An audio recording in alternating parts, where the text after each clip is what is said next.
Hello and welcome to this week's edition of the Glasgow Times Sports Podcast, normally recorded in our studio at the Bishopbriggs Media Centre, currently recorded from our volunteers' homes. To keep in touch with us, use our social media platforms, Facebook, Instagram and Twitter, which are all at Q and Review. That's CUEANDREVIEW. Or get in touch via information@qandreview.com. That's information@CUEANDREVIEW.com. Please like and share our podcasts and give us any constructive feedback. Evening Times Sport, August 23. Peter Mackenzie stays the course in Breast Cancer UK fundraiser. Report by Nick Roger. If you were playing golf in East Lothian recently, you may have glimpsed the bounding figure of Peter Mackenzie darting about on the links. As he careered down the fairways with tremendous haste, you could have been forgiven for thinking he'd just pinched a set of clubs from the pro shop and was making a dash for it. This dash was all above board and was part of Mackenzie's epic charity challenge to raise funds for Breast Cancer UK. The 45-year-old, who is a professional at Sale in Cheshire and has a strong Scottish heritage, played at 7 courses in one day, covered some 30 miles and clattered 553 shots. Funnily enough, that's about the same number of blows this scribe racked up at the Herald Sport Desk's 36-hole summer salver. The PGA Pro can be many things: industrious, inventive, inspiring. They can also be pretty intrepid too, and Mackenzie's golfing gallop was certainly that. Taking in the 3 courses at Gullen, as well as Longnidry, Craigielaw and the Fidra and Dirleton at Archerfield Links, Mackenzie embraced his crusade with great gusto. He put in the hard yards too. Mackenzie, whose late father was from Inverness, said, "I've been walking about 20 to 25 miles a day as part of my training for it." In fact, his stride was so brisk he completed his quest well ahead of schedule. And he added, "It went better than expected. I had 5 rounds tucked under my belt before midday. I wasn't supposed to be teeing off at Craigielaw until 12:50 p.m, but I'd actually finished there before 12. When I was at Longnidry, I phoned into Craigielaw to let them know I was ahead of schedule.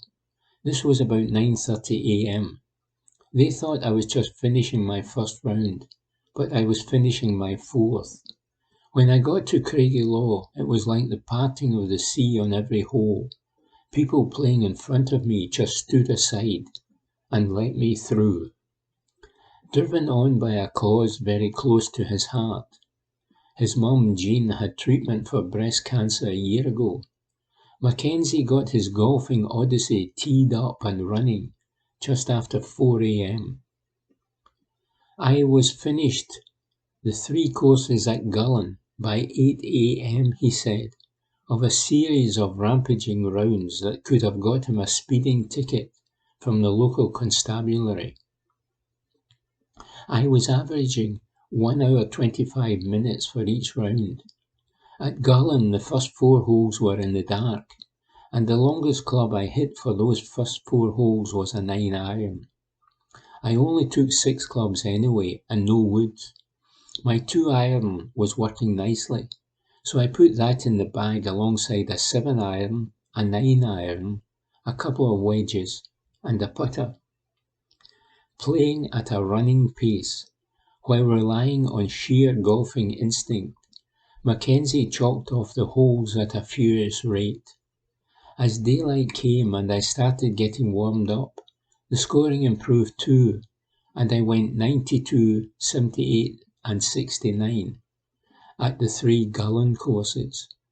Overall, I averaged 79, which is not bad considering you're just running round and hitting it. The hardest part is putting. You just run onto the green and hit it.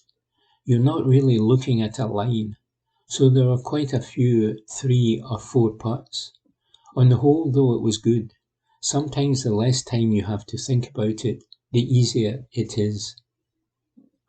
There's a golfing lesson in there for all of us. Mackenzie's admirable endeavours didn't just raise funds. My heart rose to 160 beats per minute, he said of the effects of the exertion. As for the calorie count, well, he didn't just burn them off, he incinerated them. We walked through 9,500 calories, he added, after a marathon voyage which has raised almost £7,000 and is still gaining donations. The great Jack Nicklaus once suggested that golfers have a tendency to be very masochistic. Mackenzie will probably agree with that particular observation as he eyes another charity venture. He said with a chuckle, "I want to do something more sadistic next year. I'm thinking of a bigger week-long challenge next time, so watch this space." Report by Nick Roger. Evening Times Sport, August 23. Van Veen backs PSV over Rangers, by Jack Hall. It's not quite Beethoven teaching a toddler how to play the keyboard, but as far as striker coaches go, Kevin Van Veen had a good one. For 2 or 3 years, the Dutchman cannot remember exactly, he learned his trade in PSV's youth system under Ruud van Nistelrooy, spending more hours than he cares to count putting the ball into the back of the net. A league winner in England and Spain, top scorer in the Champions League on 3 occasions, and UEFA Forward of the Year in 2003, Van Nistelrooy's pedigree speaks for itself. While they don't have any contact now, Van Veen does continue to have a particularly keen interest in the former Dutch international's fortunes. A PSV fan, the Motherwell striker never misses a game, and admits to being impressed by how quickly Van Nistelrooy, in his first major role, has taken to life in the dugout. No more so than last week, when, hidden among the 50,000, Van Veen saw in the flesh just how dangerous PSV could be to Rangers' Champions League ambitions. The 31-year-old said, "I am a PSV fan, and I will be supporting PSV this week, 100%, it's my club. I played there in the academy, and I was there for 9 years. I follow them everywhere. Obviously, I cannot go to every game, but I watch every single game, and hopefully PSV win the game. I went to the first game at Ibrox, and I thought PSV were slightly better. They will be the favourites at home. Their keeper helped Rangers get a draw, but I do think PSV will win at home." A common discussion point in the wake of that 2-2 draw has been how much Giovanni van Bronckhorst, a former teammate of Van Nistelrooy's, and his Rangers team will miss home advantage in the return leg. For only the second time this year, Red Star Belgrade being the other, they will have to fend off a vociferous, angry home support if they are to make it to the next stage. History suggests that won't be easy. The sway of Ibrox has proven too much for SC Braga, Borussia Dortmund, RB Leipzig and SG Union to handle in recent months. Van Veen knows that as well as anyone, but he suspects PSV's 35,000 capacity Philips Stadium could have the same effect. Van Veen said, "The atmosphere will be good. Ibrox was bouncing the other night. The atmosphere was really good last week and when Motherwell played them. And watching them in Europe last season, it was amazing. But PSV Stadium is very enjoyable as well. It will be busy, packed and noisy with a good atmosphere, and I am looking forward to the second leg. The general consensus is that a draw was a fair result in Glasgow, but Van Veen points to several missed chances by young winger Ismail Sabari that could have easily seen the Dutch hold an unsaleable lead. Van Veen, who himself has scored 3 goals in his last 4 games, appreciates a large, robust goal-scoring striker as well as anyone, and he suspects Luc de Jong won't be marshalled quite as well as he was last week. He said, "There is some talent in the PSV team, and the main man, Luc de Jong, was not as good as he normally is. I thought the 2 Rangers centre-backs dealt really well with him, but normally he is an important player for PSV, and I expect him to be better in the second leg, and that PSV win the game and go through."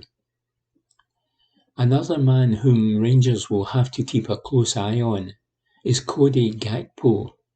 His influence certainly grew as the game wore on last week, stifling James Tavernier at the same time, and Van Veen expects him to be as equally impressive again. He said, "He is at a different level technically. I think they will do well to keep hold of him. They have already said if they don't make the Champions League, he will definitely go. He will be looking to move on, but I hope he stays." Evening Times Sport, August 23. Morelos' transfer value has dipped, insists Charlie Nicholas. Report by Aidan Smith. Charlie Nicholas has urged Rangers to sell Alfredo Morelos before the summer transfer window closes. The Colombian striker has failed to make an impact since returning from a thigh injury and is now playing second fiddle to Antonio Colac. Morelos was sent off on Saturday as Rangers dropped points against Hibs in the Scottish Premiership. The red card incident saw the 26-year-old raise an arm on the Hibs defender, and Nicholas now reckons Rangers have to try to cash in on their man sooner rather than later. He wrote in the Daily Express, "Rangers should start Alfredo Morelos against PSV tomorrow, and then sell him before the transfer window closes next week. I would play him in the second leg of the Champions League playoff, because if he does come up trumps, then there's no better way to put himself in the shop window. That's the crazy thing about Morelos. He is always capable of doing something really good, but he is a risk, and Rangers need to get rid of the Colombian striker while he remains a sellable asset. People have talked about Morelos being a £20 million player. Maybe that was the case a couple of seasons ago, but if Rangers could get £10 million with add-ons, they should take it. Somebody will sign him, perhaps a club in Spain like Real Betis, or another team at a similar level from a decent European league. But Rangers need to get rid of Morelos. He got himself sent off just 13 minutes after coming off the bench at Easter Road, after catching the Hibs defender with a flailing arm. It was a soft ordering off, but by the letter of the law, it was a red card offence. His behaviour concerns me, because that impetuousness is still in his DNA. When he came on last Saturday, it looked like Morelos was in a huff from being an unused sub in last week's first leg against PSV at Ibrox. I reckon Van Bronckhorst has taken a good look at the situation and decided that he is not prepared to go through what his managerial predecessor did. Morelos has been a liability too often.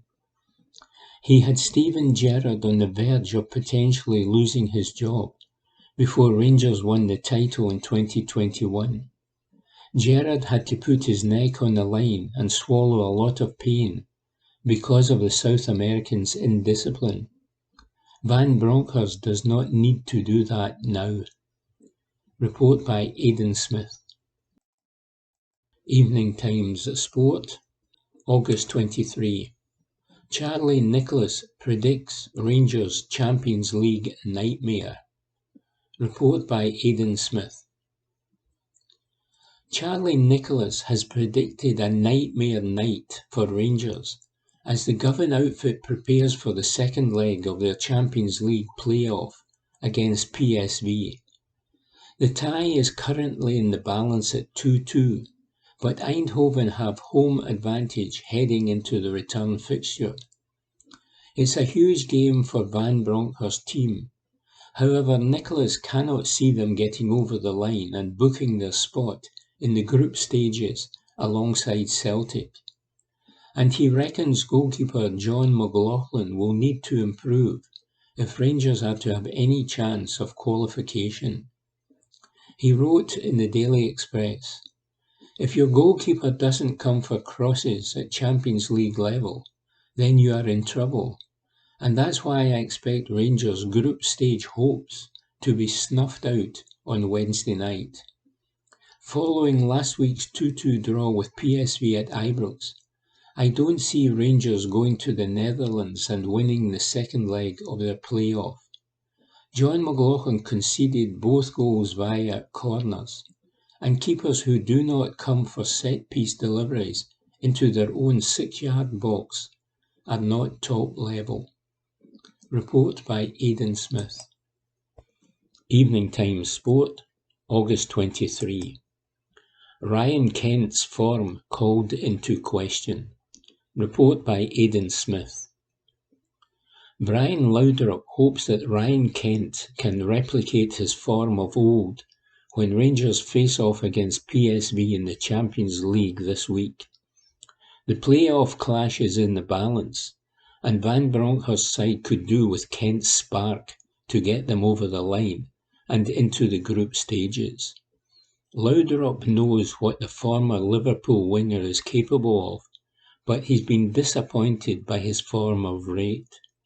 He wrote in the Daily Mail, "Ryan Kent produced an outstanding exhibition of his talent on the last occasion Rangers won a European match outside Ibrox.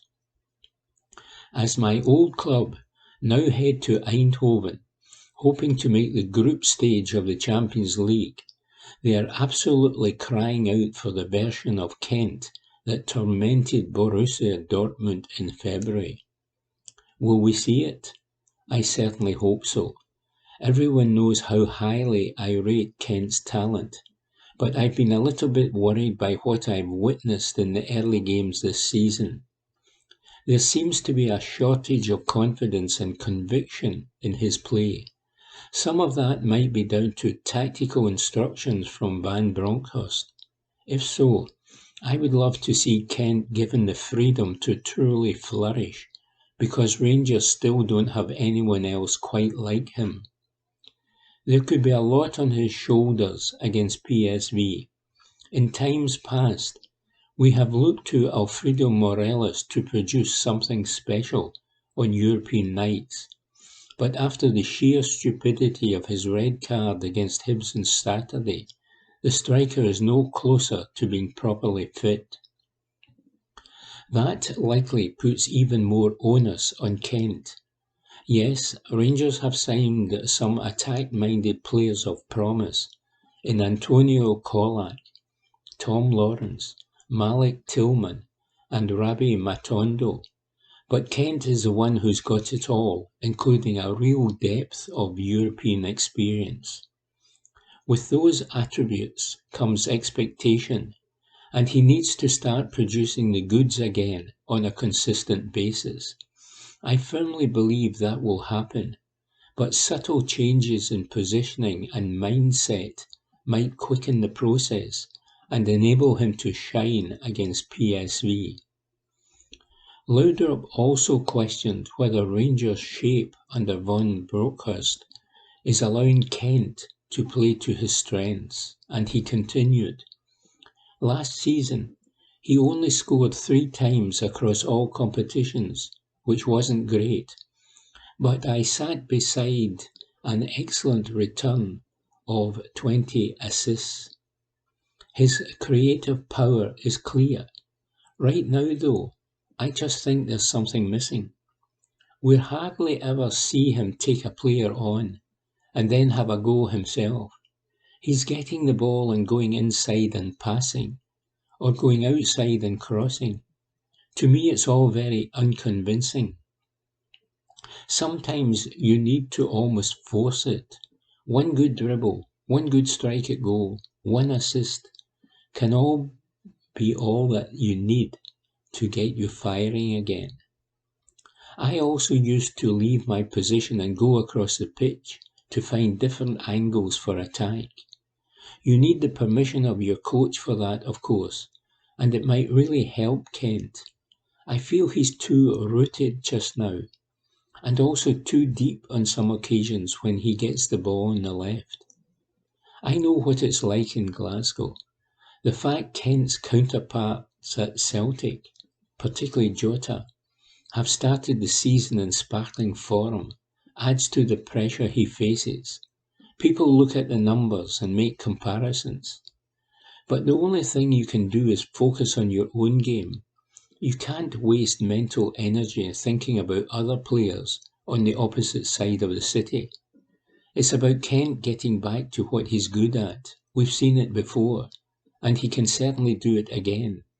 On his day, he is as good as anyone in Scottish football. Report by Aidan Smith. Evening Times Sport, August 24. Connor Goldson out to live Champions League dream. Report by Chris Jack. Connor Goldson arrived at Rangers, daring to dream of Champions League football. Now he stands just 90 minutes away from the reality of a place at the top table of the European game. The Englishman bought into the project and the vision when he became one of Steven Gerrard's first signings and completed a switch from Brighton and Hove Albion 4 years ago. Since then, he has gone on to become a stalwart on the park and a hugely influential figure off it, as he has been there every step of the way, at home and abroad. The lifting of Title 55 and the Scottish Cup win last term stand out as the highlights. Losing in the Europa League final is, of course, the ultimate source of regret. But tonight in Eindhoven, Goldson can tick another box as Rangers aim to overcome PSV and end their 12-year wait for a place in the group stages. It would mark another milestone moment for Goldson, and he needs no reminding of just how far Rangers have come as he looked to a defining 90 minutes at the Philips Stadion. Said Goldson, "It's obviously a big achievement from where we've come. If you look at the journey that we've taken over these last 4 years, it's been amazing. At the same time, we've all had big nights together as a group. Just look at the run we had last season. We always sit here and say, what a big game, what a big achievement. So this is just another big game for the football club, and we know as a team that we need to produce. I never probably felt that I would play Champions League football. Growing up at Shrewsbury in League Two, did I ever envision that I'd be able to do that? Probably not. You have dreams as a kid, and this is the pinnacle of club football. So to do it would be an amazing achievement, and hopefully we can." That run to Seville last season provided Rangers with some of the most remarkable moments in their recent history, as Borussia Dortmund, Red Star Belgrade, Braga and RB Leipzig were beaten in an historic campaign. The final step would prove too difficult to take. Whatever Van Bronckhorst's side go on to achieve together, they will always share that evening of what might have been. This meeting with PSV comes with the added pressure of a potential £40 million cash jackpot, but Goldson is only concerned about matters on the field ahead of the second leg showdown. Goldson said, "Personally, for me, no, it is not more significant than Seville. I know what you mean, but Seville was a European final, and not many players get to play in one of those throughout the whole career. I understand the financial gains the club will get for it, but as a player we wanted to win in Seville, because we would have been winners of the Europa League, but we also knew we'd have been straight into the Champions League. This is another chance for us to get into the Champions League, where every single player wants to play. If Rangers are to accomplish another feat on the European stage, they will have to do it the hard way against Ruud van Nistelrooy's side. Goals from Antonio Colac and Tom Lawrence were ultimately not enough to secure a first leg lead at Ibrox last week, as PSV went ahead and then fought back to secure a 2-2 draw. Individual and collective errors were made as Sangare and Obispo capitalised from corners, and that is one area where Rangers must show significant improvement second time out. Goldson said, "We work on it every single match day -1. It was disappointing to lose 2 goals from them, as when you play against a team as good as PSV, the last thing you want to do is give them 2 goals from corners. We are setting up in a new way, and it's taken a little bit of adjustment, but we've all got to be as big and brave as we can and defend them as best as possible." Of course, the criticism was justified. If you concede 2 goals in a game, then you're going to have to improve. We know that ourselves. Boss Van Bronckhorst will be without a handful of members of his squad as he seeks to lead Rangers to victory on his return to his homeland. Goldson said, "Colac has been brilliant. It's not easy coming into Rangers and being the number 9, but he's worked his socks off, scored goals, and important ones at that. I've been really impressed by him. I knew from playing against him that he was a threat and could score goals. He's proven us right." Report by Chris Jack. Evening Times Sport, August 24. Haksabanovic set to check in at Celtic. Report by Graham McGarry. Sead Haksabanovic is finalising a deal to complete a move to Celtic as defender Christopher Julian leaves the club for Montpellier. Montenegrin winger Haksabanovic has been in Glasgow for the last few days and is on the verge of agreeing personal terms. He could be announced as a Celtic player as early as today, with the Scottish champions having already agreed a deal with Ruben Kazan to secure his services.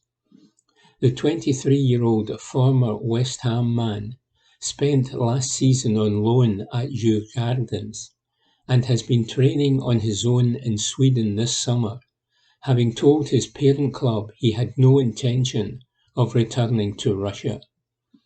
Celtic have taken advantage of that situation to agree a cut-price fee for a player who has been a long-term target as manager Ange Postecoglou strengthens his attacking options further. Meanwhile, French defender Julian finally moved on yesterday after coming through intensive medical tests and agreeing a switch to League One side Montpellier on a 3-year deal for a fee of around €1 million plus add-ons. The 29-year-old saw a proposed move to German side Schalke fall through earlier this summer after failing a medical, but he has now secured his exit from Celtic as he goes in search of regular first-team football. Julian was a £7 million signing from Toulouse back in 2019 and was a regular in the side under former Celtic manager Neil Lennon, scoring a famous goal against Lazio in the Europa League and the winner in the League Cup final against Rangers. He picked up a serious knee injury when colliding with a post in a win over Dundee United and was sidelined for almost 16 months. Upon his return to fitness last season, he then struggled to get game time under new manager Postecoglou. Report by Graham McGarry. Evening Times Sport, August 24. Tommy Alexander eyes Euro hockey top tier.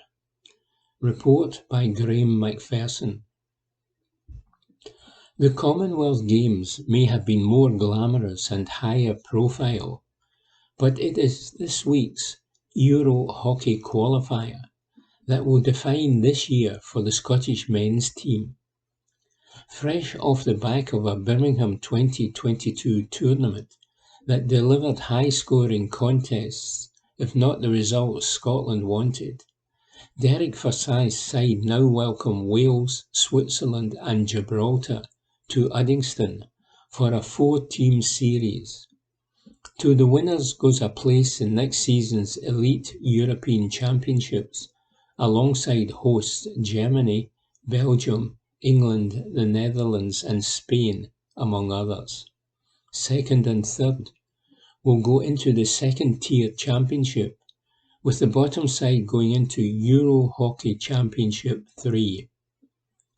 Only once in the past 17 years have the Scots dined at the top table in Europe, in 2019, making even getting back to that stage an achievement in itself.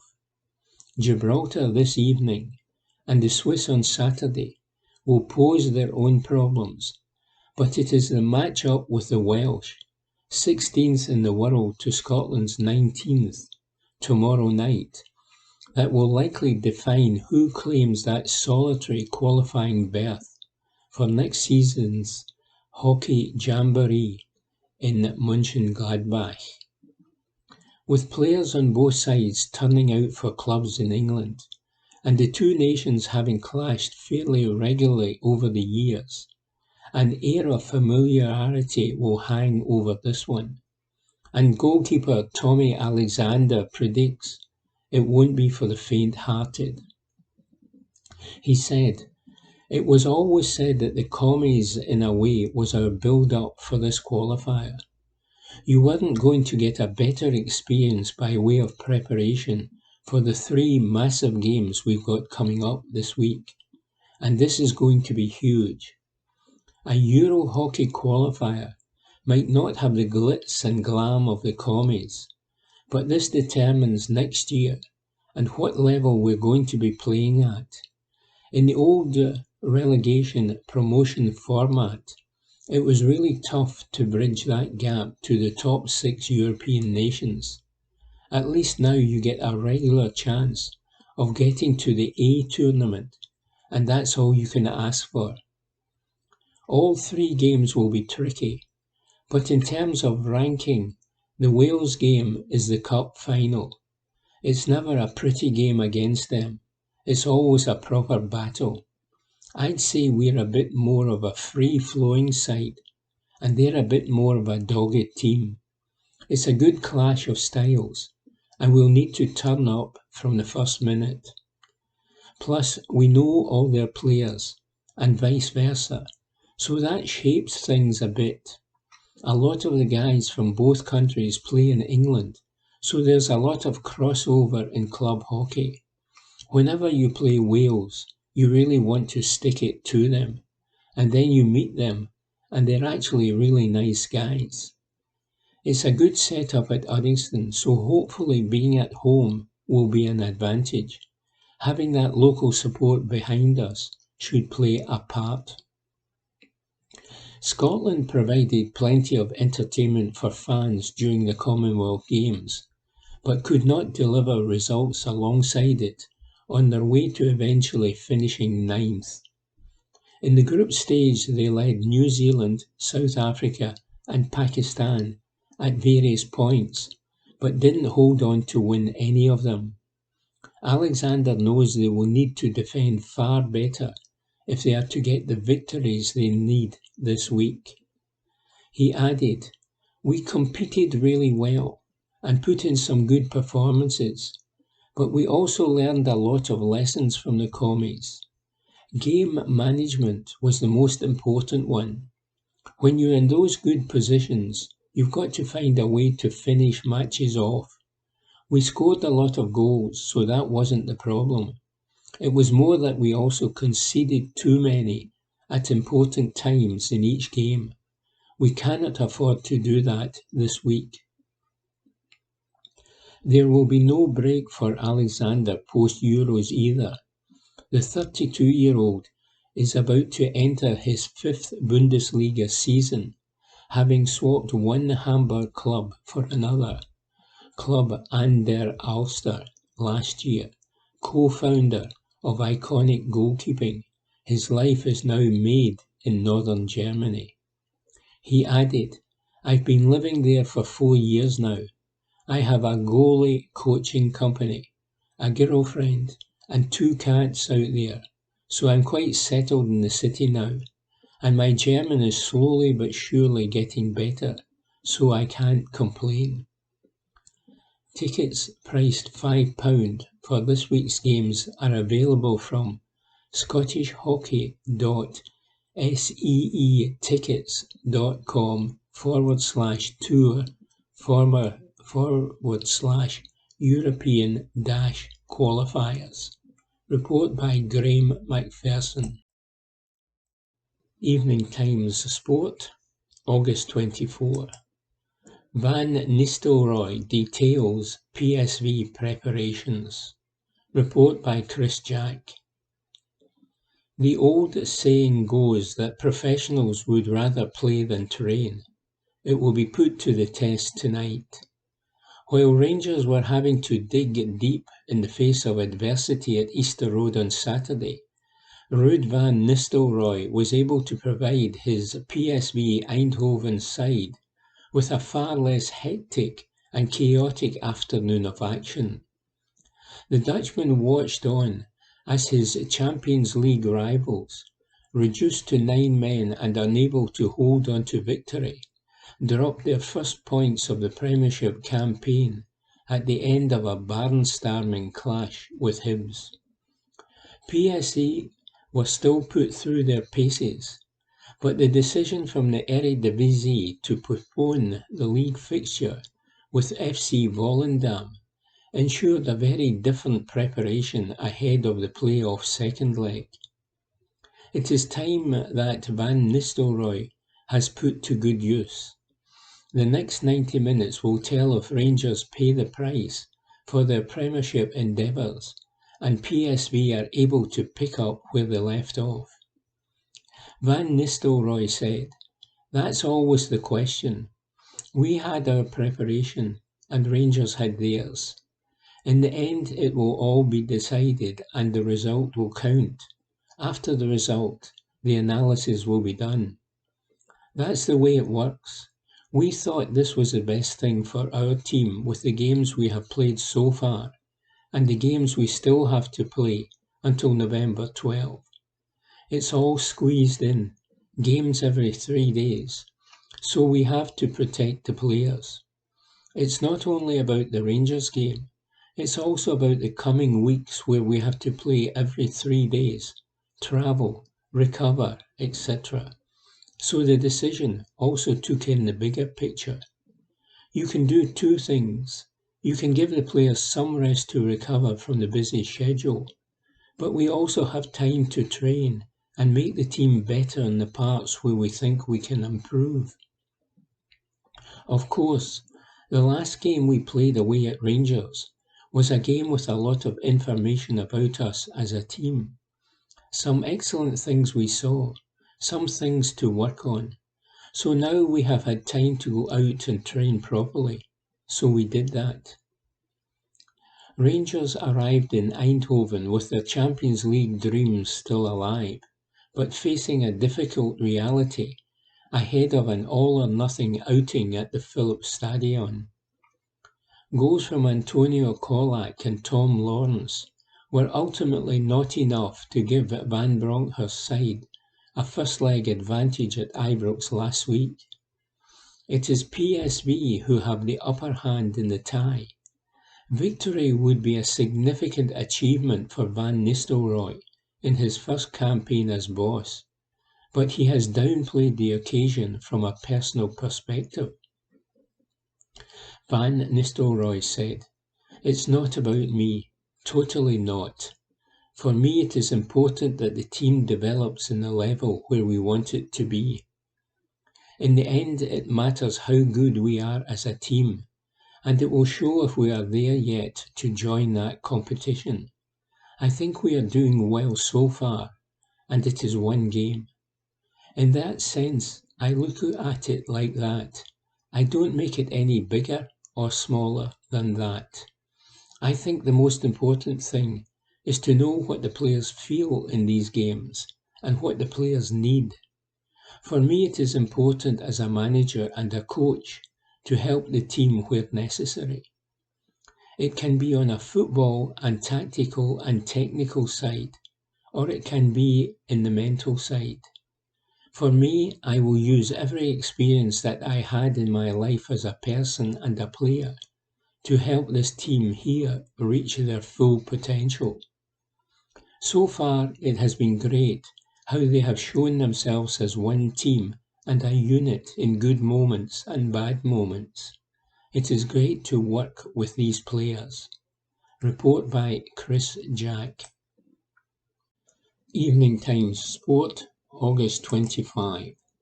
Bitter Joey Veerman slates Rangers. Report by Mark Walker. Bitter PSV Eindhoven star Joey Veerman was accused of surrendering by Dutch icon Wesley Sneijder after the former Rangers target insisted the Ibrox side did not deserve to reach the Champions League.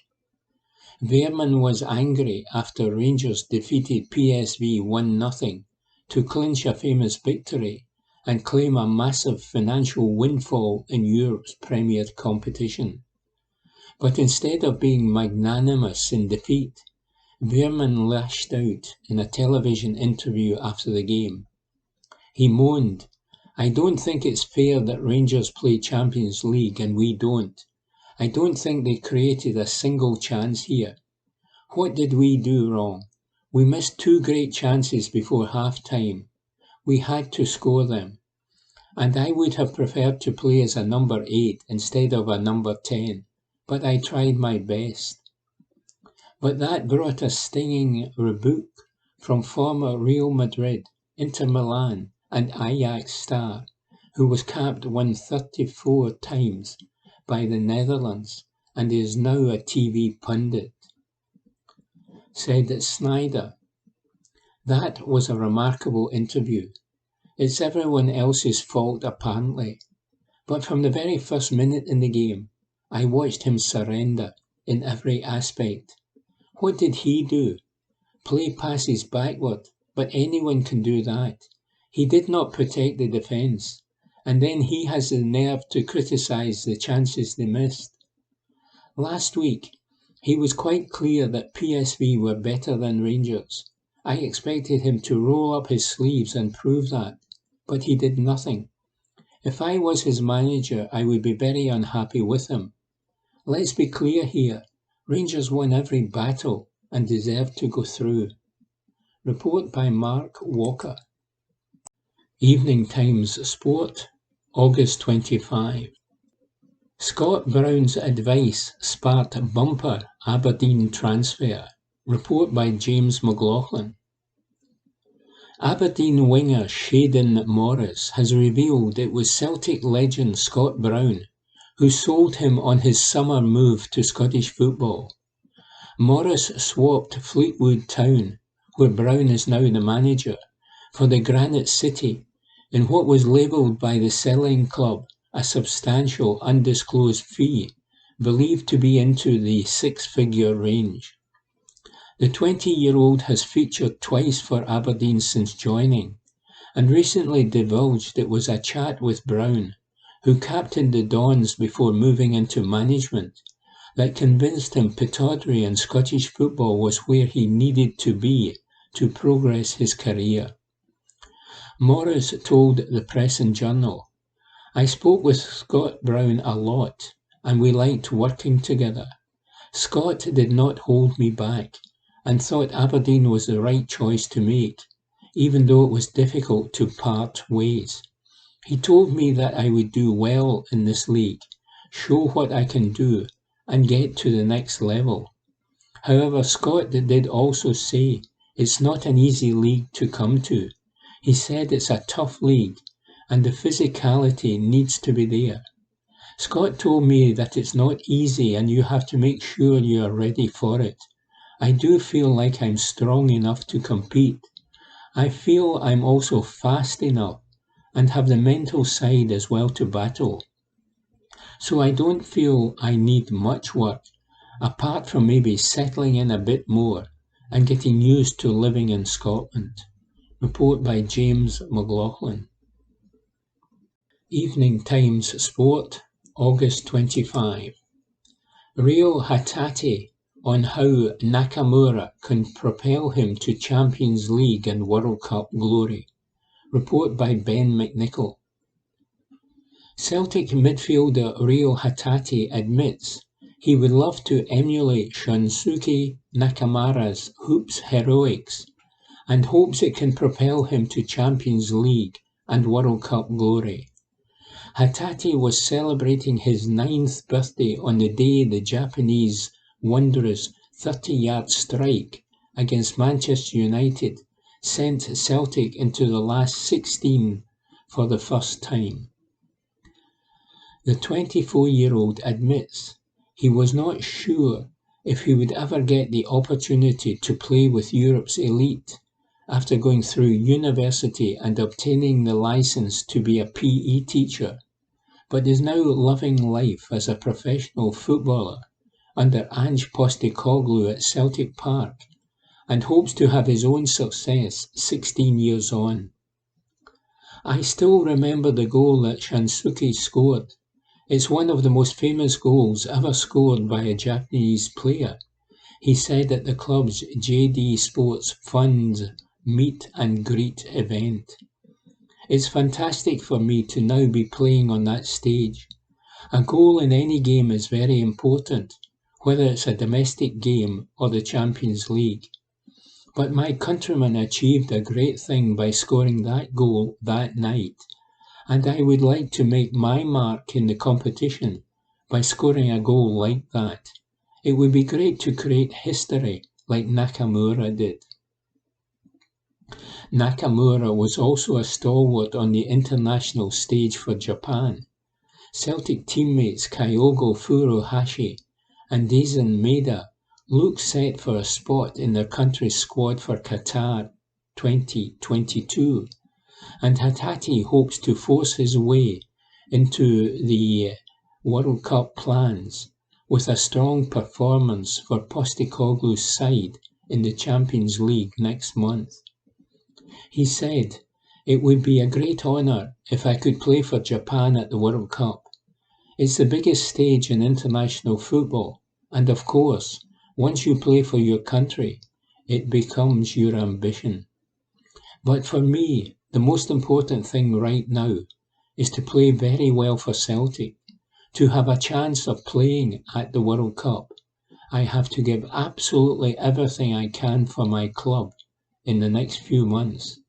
If I'm not playing well, it will be difficult for the national coach to select me, but of course I hope to make the squad. Playing in the Champions League can help me do that, as it's the biggest stage in club football. Every game is watched all over the world. It's been a big dream for me since I was a kid. The opportunity to play in it is one of the reasons I came to Celtic.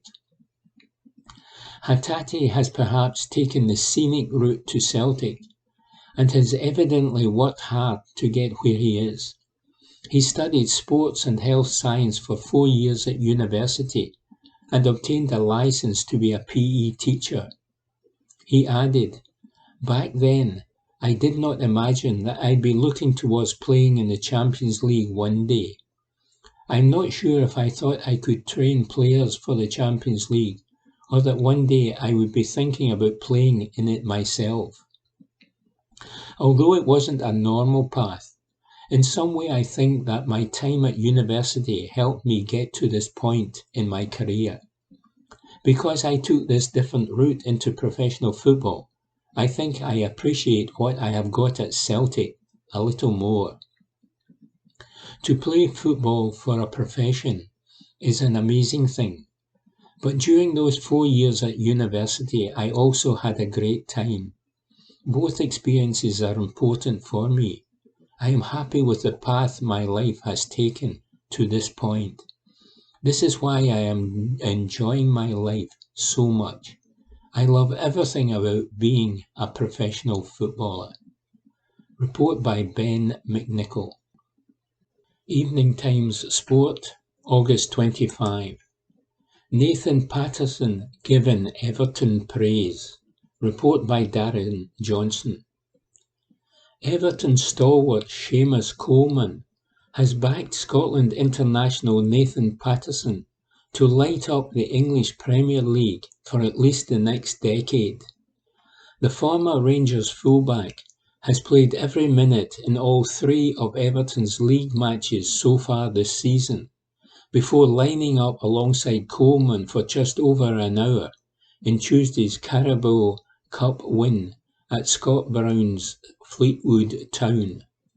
Patterson has had to be patient in his bid to make an impact at Goodison Park after joining in a £16 million move from Ibrox in January. His only first-team outing for the Toffees last term came in a 45-minute run-out in March's FA Cup win over Boreham Wood, a month before his season was cut short due to an ankle problem that required surgery. But the experienced Republic of Ireland right-back Coleman believes the 20-year-old has all the attributes to enjoy a long and successful career in England's elite division. Speaking to Everton TV, Coleman said, "First and foremost, I look at the character of the person Nathan is. He's a great lad, he's really humble and very hard-working. On top of that, you can see the quality he has. He is still young, but he shows great attributes, bursting forward and playing 1-2s. He looks as fit as a fiddle. With the likes of myself, James Tarkowski, Connor Jordan, and there's lots of other experienced lads in the squads too. It's our job to help him along the way and make sure he becomes a Premier League player for the next 10 or 12 years, because he's got that ability." Report by Darren Johnson. Evening Times Sport, August 25. Van Bronckhorst on Champions League financial opportunity. Report by Matthew Lindsay. Giovanni Van Bronckhorst has admitted that qualification for the Champions League group stages has presented Rangers with a financial opportunity and revealed that anything can happen in the final days of the summer transfer window. Van Bronckhorst celebrated with his coaching staff and players in Eindhoven last night after the Europa League finalists beat PSV 1-0 to complete a 3-2 aggregate triumph in the play-off. The hard-fought but richly deserved victory means the Ibrox club will join the likes of Bayern Munich, Manchester City and Real Madrid in the draw for Europe's premier club competition this evening, and will bank in the region of £40 million. Their Dutch manager, who won the Champions League with Barcelona as a player, has strengthened his squad significantly this summer, but he refused to rule out adding some quality reinforcements before next Wednesday night. He said, "It will impact us. As players and coaches, we're only thinking about competing with the best in Europe, but there are many positives. We take a lot away from this game. The board are happy we get a financial opportunity. We always have good talks on how to spend the money. Do I expect new faces before the window shuts? I don't know. There are 7 days left, and anything can happen.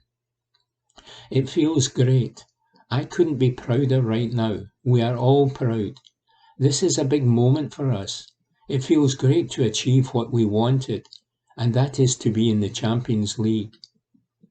Speaking to BT Sport, Van Bronckhorst added, "I was more relaxed than during the first leg because of the way we played. We were very controlled and played the way we wanted. PSV could not press us in the first half. We found space, and the only thing that was missing was a goal. Then we scored at the right moment and we became stronger and stronger in the game." Malik Tillman, who joined from Bayern Munich on loan this summer, set up his fellow new boy Antonio Colak for the only goal of the PSV game in the second half. Said Van Bronckhorst, "Malik was very good and better than last week. We wanted opportunities to press, and we were waiting when that pass was played. He won the ball and showed composure and vision to find Antonio. It was a great moment." Evening Times Sport, August 26. Borna Barisic reflects on incredible Rangers' rise. Report by Chris Jack. The road to recovery has been a long and winding one for Rangers. It is a journey Borna Barisic now believes has been completed. A decade on from those dark days of the third division, Rangers have reached the light at the end of the tunnel and are a Champions League club and team once again. Barisic arrived at Ibrox midway through that process. Over the last 4 years, he has played his part as titles and cups have been won and the Europa League final was reached. New heights have now been scaled. Victory over PSV Eindhoven on Wednesday evening was remarkable, and the group stages now await for Van Bronckhorst's side. The matches with Ajax, Liverpool and Napoli offer reasons to be optimistic and excited. The challenges will test Rangers, but they are ones to savour rather than fear. And Barisic knows all too well what defeat means on so many levels, now that Champions League football will return to Ibrox once again. Said Barisic, "It is unbelievable. It is an unbelievable achievement for the club, for the fans and for the team. It is our first time together qualifying for the Champions League after 4 years here. After last year, it's unbelievable. We have been to the Europa League final and now into the Champions League. We beat a very good side in PSV and we are very happy and very proud of this team. It is one of the best moments in my career. When I look back on what I have achieved here over the last 4 years with Rangers, it is unbelievable. Now we have Champions League and I don't know what to say. I am speechless and so proud of the boys. I am very happy for the club to be back in the Champions League and where we belong. It is a huge achievement. I am very happy. To do what Rangers have done, and I am not talking about myself or the players, but the club, is incredible. We won the league, got to the Europa League final, and are now in the Champions League after 10 years of hard work and dropping to the 4th league. It is huge for the club and for the people at the club to have days like this. Everyone has given 100%, and in a few years we have achieved what we have achieved. We should be proud. I agree with the manager. He has brought Rangers back to where we belong. The run to Seville saw Rangers defy the odds and punch above their weight before their shot at glory ended in agony against Eintracht Frankfurt. The performance and result in the Philips Stadion was the latest to add to an illustrious list, as a second-half strike from Antonio Kolak proved enough to see off Ruud van Nistelrooy's side. That famous music will ring round Ibrox once again, and Rangers have good reason to relish what lies ahead in Group A. Said Barisic, "It will be unbelievable. The Champions League anthem is something that you want in your career. I heard it at Ibrox last week, and now we will hear it again. It is a great achievement and very good for us. We showed it against Dortmund and Leipzig last year, but the Champions League is a different level. I am very happy for us to qualify. It will be hard, for sure, but it is the Champions League, and it is the best teams in the world. We are part of that, and we are very happy and very proud. It will give us a lot of confidence, of course, and PSV are a very good team. They have quality players, and players that when you beat them, you deserve it. It will give us a lot of confidence. It is not just hunger and passion from us. It is also football quality and good players. We are a quality team, and that is what we showed." Report by Chris Jack. Evening Times Sport, August 26. Celtic fired passengers' warning for Champions League clashes. Report by Aidan Smith. Chris Commons has told Celtic that they cannot afford any passengers as they prepare for group stage Champions League action. Ange Postecoglou's side will face Real Madrid, German outfit RB Leipzig, and Ukrainian side Shakhtar Donetsk in Group F. Commons believes the Hoops will be relieved to have missed the group of death, which includes Bayern Munich, Barcelona and Inter Milan, and he hopes his former team can ensure a last 16 spot. He told the Daily Mail, "The ultimate glamour clash plus half a chance of securing European football after Christmas. There's no question Celtic would have taken that scenario before the first ball came out of the hat in Istanbul. Firstly, Ange Postecoglou will feel a little relieved that they did not end up in Group C with Bayern Munich, Barcelona and Inter Milan. Good luck with that one, Victoria Pizzen. Real Madrid is the one true European giant that Celtic have not played this century. The task of taking something from them hardly needs explaining. Karim Benzema, Luka Modric and Toni Kroos are right up there with the finest players in the world. But these are the games that you dream of as a player and a supporter. You have to savour them. What a prospect it is. There have been some epic nights at Celtic Park down the years, but the visit of the 14 times winners and reigning European champions might just top the lot. For the away supporters to finally go to the famous Santiago Bernabeu, that will fulfill a lifetime's ambition for so many of them. Madrid, naturally, will be clear favourites to win the group comfortably, but your first thought is that there could be a very interesting fight between Celtic, Shakhtar Donetsk and RB Leipzig for second and third slots. The fact Celtic have beaten both of those sides at Parkhead will help them psychologically, even though the wins against Shakhtar were a good while ago now. The fact is, you can't have any passengers in these matches. Everyone has to turn up on the day. And provided every Celtic player does that in the 6 games, they are capable of pulling off something special.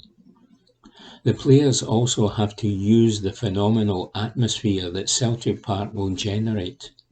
When we made it through to the last 16 under Neil Lennon 10 years ago, we took 7 points at home from Benfica, Barcelona and Spartak Moscow. But the real key to our success that year was also winning away in Moscow. That gave us huge confidence that year. If this team could get 2 or 3 points on their travels, that would help enormously. History might just repeat itself. Report by Aidan Smith. Evening Times Sport, August 26. Jurgen Klopp wary of Rangers test. Report by Aidan Smith. Jurgen Klopp has given Rangers plenty of respect after Liverpool were drawn against the Scottish Giants in the Champions League. The Reds will head to Ibrox with Napoli and Ajax also paired alongside them in Group A.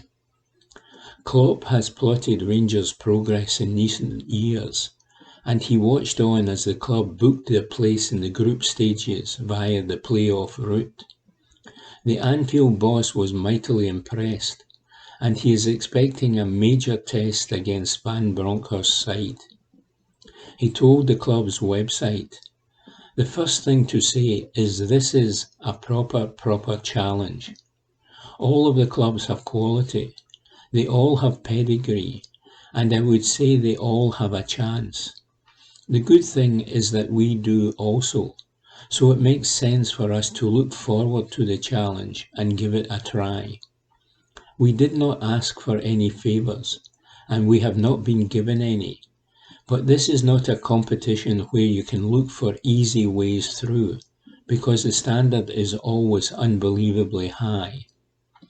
We will not have to look too hard to find information about our opponents though. Rangers are a new opponent for us, but we know them. Their story over the last few years has been really interesting, and they did really well to qualify for the group stage, given the teams they were up against in the qualifying matches. We also know a couple of their players well. Ryan Kent has had a great development since moving to Scotland, and Ben Davis is just starting out on his journey with Rangers, so it will be good to come up against them. The only certainty right now is that all of the 6 games will be incredibly competitive and really intense. I'm excited about it. It is a proper football group, and like I said, a proper challenge. Report by Aidan Smith. Evening Times Sport, August 26. Motherwell manager still waiting on Robert Snodgrass. Motherwell manager Stephen Hamill is looking for more signings ahead of the transfer deadline, but still does not know if Robert Snodgrass will be one of them.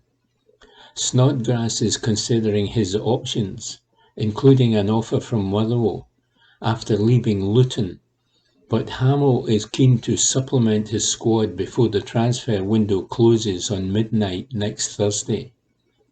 Motherwell this week signed 24-year-old Ipswich left-back Matt Penny, and the lone player could make his debut at Kilmarnock tomorrow. Hamill said, "He is a great addition for us. He will fit into the group and the environment that we are trying to create here. He is keen to be here, which is massive for me. He has been training, he's a fit boy, and he's in good condition, so he will come right into the plans straight away. We will try and recruit a couple of players for sure. We will be looking to do a bit more business before the window closes, and hopefully sooner rather than later. A lot of the younger players in the group will be going out on loan to experience first-team football, which is so important. When asked about Snodgrass, he said, "There's no update. I don't think, positive or otherwise. It's pretty much where it was last week, so there is nothing really to add to that from where we were last week, unfortunately. We have not put a deadline on it as such, but we will be looking to bring players in, and we've not got an endless budget. We will be looking to bring in a couple of players before Thursday." Hamill is looking to continue his bright start to life in management. The 40-year-old has taken 3 wins from 4 Cinch Premiership matches, the same amount Motherwell achieved in the last 17 league games of the previous season under Graham Alexander. Midfielder Callum Slattery feels Hamill has restored confidence after the European exit at the hands of Sligo Ravers. Slattery said of the difference the manager has made, "I'd say it's just adding that little bit of belief. We're going into games now to win and putting on a good performance, as well as getting the 3 points. Obviously, taking a knock early on, it could take a team quite long to get round, but I think with the change that's happened, it's a fresh start, and it added that bit of belief in the team. Now we have kind of forgotten about that." Slattery is benefiting from the freedom to get into more attacking positions, and he said, "A lot of players are. I think that's just the way we want to play, be attacking and get up the pitch. I'm one of those players that is doing that. He has given that kind of freedom to a lot of players to go and express themselves and get up the pitch." Hamill believes in giving his players responsibility to put their own stamp on the game, and the manager added, "We are giving the players the ability to analyse the games themselves.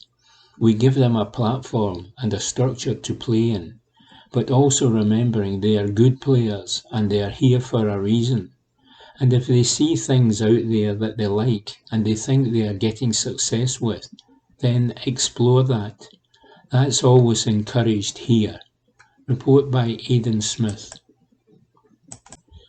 Evening Times Sport, August 26. Enraged PSV fans pelted their own manager. Report by Mark Walker. PSV Eindhoven fans were so infuriated by their Champions League loss to Rangers, they lobbed a pint of beer at manager Ruud van Nistelrooy's head, according to former Ibrox keeper Ronald Waterreus. Rangers had to run the gauntlet of hate at the Philips Stadion, with their team bus attacked before the game and their hotel targeted during the night before the second leg. And former Rangers shot-stopper Waterreus, who was at the game doing TV analysis, revealed Dutch legend Van Nistelrooy did not escape their wrath.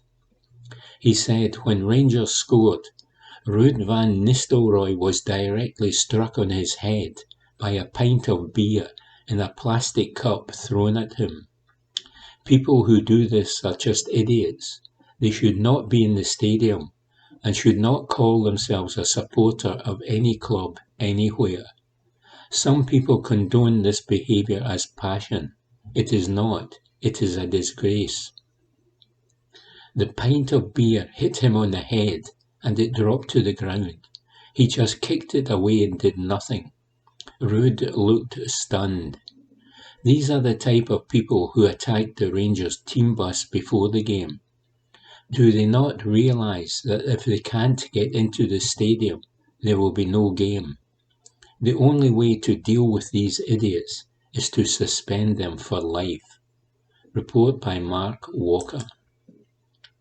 Evening Times Sport, August 29. Postecoglou insists club will stay alert in transfer situation. Report by David Irvin. Ange Postecoglou has insisted Celtic will stay alert in the closing stages of the transfer window. The Parkhead manager has not ruled out further additions in the summer window, but admitted it might depend on outgoings. Postecoglou offered an update on transfer plans after the thumping 9-0 win over Dundee United as the summer window nears a close. And while the Celtic boss is pleased with his squad and the transfer dealings so far this summer, he admitted more business could be done if the right opportunity arises. Speaking on BBC Radio Scotland, Postecoglou said, "We will stay alert if the right opportunity comes along. It will depend possibly on a couple of outgoings as well. Then we'll move. If not, what we have done so far has been a good window for us." And on his current squad, the current Celtic boss was asked if he is pleased with the side. And he added, "Yes, at the moment, but there are still challenges ahead. The game of football does not allow you to rest and reflect for too long. The challenges will come thick and fast." Report by David Irvin. Evening Times Sport, August 29. Kolak delivers verdict on start to life at Rangers. Report by David Irvin. After a goalless return in his first 2 matches, Antonio Kolak could have succumbed to the pressure of becoming Rangers' number 9. Instead, Kolak has thrived at Ibrox with a scintillating run of form, scoring 7 times in the last 7 matches for the club. It has been a dream start to life at Ibrox for the Croatia international, and the striker is desperate to keep the good times rolling with clashes against Celtic and Ajax on the horizon. Said Kolak, "I am enjoying it so much. I just try to keep it going by working hard again and again to ride this wave. For me, as a striker, it means so much. And of course, to score so many goals in this short period, it couldn't be better for me as a new player starting out here. I just want to continue like that and keep pushing. It's the best feeling to score here at Ibrox in front of our fans. I enjoy every moment, every goal, every win. I just want to keep it like that." Rangers continued their unbeaten start to the Scottish Premiership with a 4-0 win over Ross County to build on their qualification to the Champions League proper. It was the perfect remedy to any possible European hangover, with Kolak netting a brace as John Lundstrom and Stephen Davis got in on the act. Said Kolak, "We are really happy we won 4-0 at home. It was really important, especially after the European night we had. We wanted to solve it as fast as possible and to show our dominance. I think we solved it quite well, created a lot of chances, scored a lot of goals, kept a clean sheet. It couldn't have been better." Asked if it was the club's best attacking display so far this season, Kolak told Rangers TV, "Yes, I think so. We created a lot of space for each other. We created a lot of possibilities, with everybody being in the box. We had each other's back, even if we lost the ball. Offensive-wise, we created a lot of chances, scored a lot of goals. We could have had an even bigger win, but we are just focusing on trying to improve in every match and every training session." Report by David Irvin. Evening Times Sport, August 29. Former Rangers boss Gerrard responds to Aston Villa's sack chants. Report by Aidan Smith. Steven Gerrard gave a frosty reaction as he reacted to sack chants following Aston Villa's loss to West Ham. Both teams went into the game having started the season slowly, but a deflected second-half strike handed the Hammers a 1-0 win. Villa fans reacted from the stands, and former Rangers boss Gerrard admitted he could understand the frustration. He said, "I've got 2 ears, so I heard the fans' frustrations. Last time I checked, my ears were still working, so I picked up everything. I've been in the game long enough that if you lose 3 games out of 4, it's not the start the supporters want, or what I want. We share our supporters' frustration, and there is no one more frustrated than me. The only thing we can do now is act, and try to put it right. I'm all in to make that happen, my staff as well, but it has to come from within the players. The players have to stay together now, and find results to move up the table." Report by Aidan Smith. Evening Times Sport, August 29. Glasgow football team to provide free female sessions following funding boost. Report by Morgan Carmichael. Young budding female footballers will get access to coaching after a city club received a funding boost. Glasgow on the Ball were given a grant of £500 from Barclays Community Football Fund. They will now offer free sessions for women and girls over the age of 16 at Glasgow Green, regardless of ability.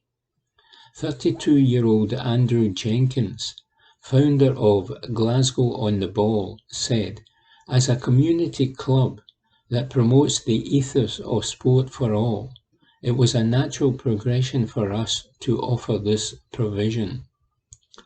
Glasgow on the Ball is a community football team who raises funds and awareness for the Scottish international development charity Africa on the Ball.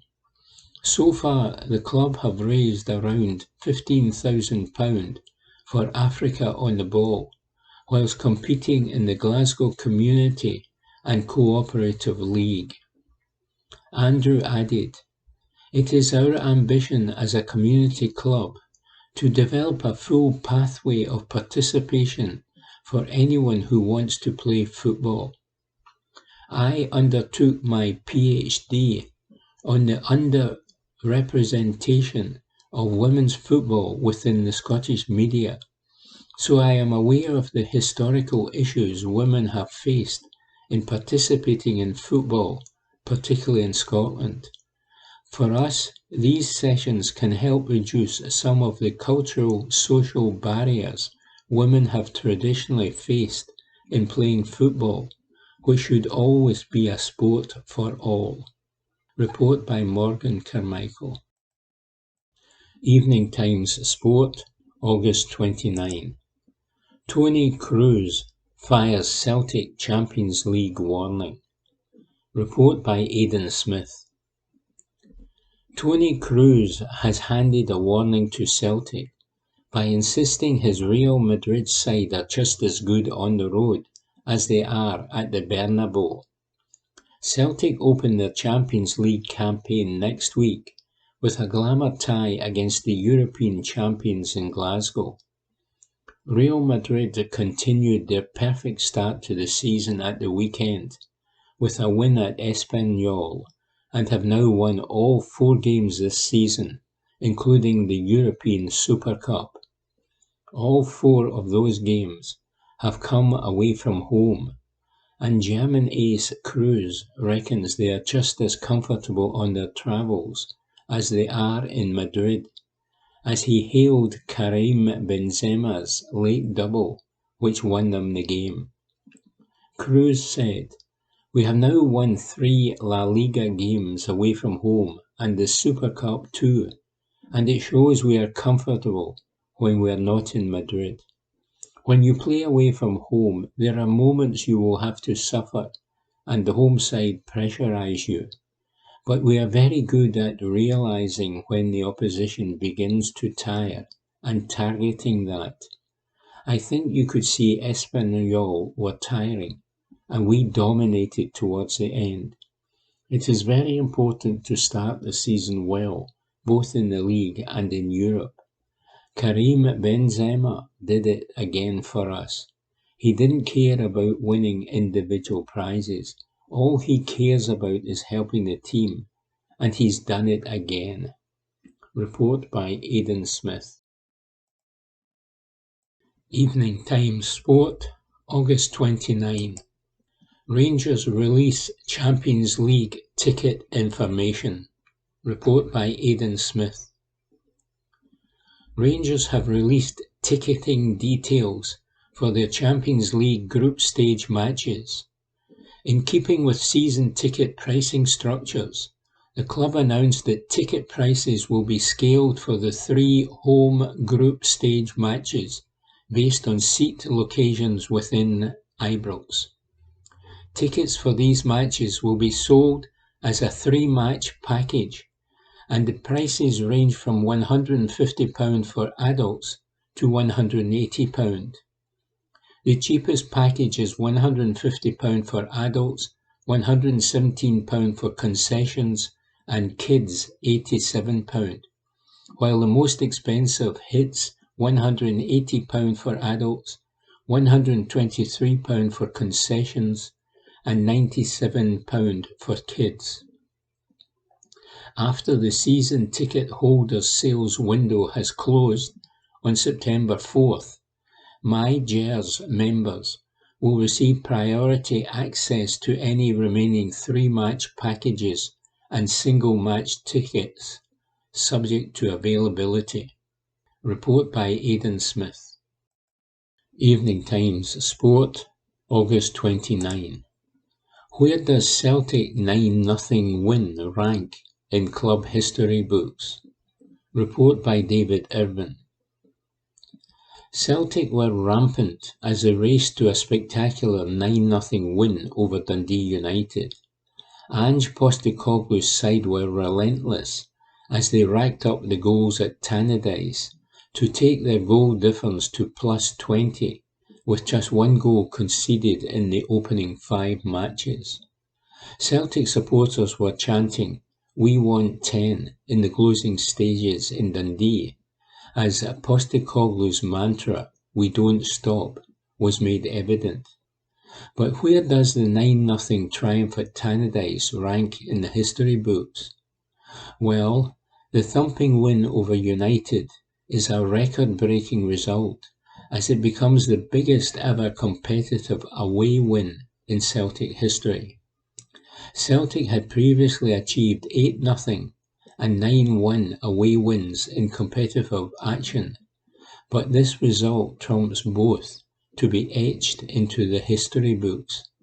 However, it is not Celtic's biggest ever competitive win. That record remains at 11-0. Celtic earned that way back in 1895 over Dundee. Report by David Irvin. And that was this week's Glasgow Times Sport podcast, normally recorded in our studio at the Bishopbriggs Media Centre, currently recorded from our volunteers' homes with the publisher's kind permission. Thanks for listening.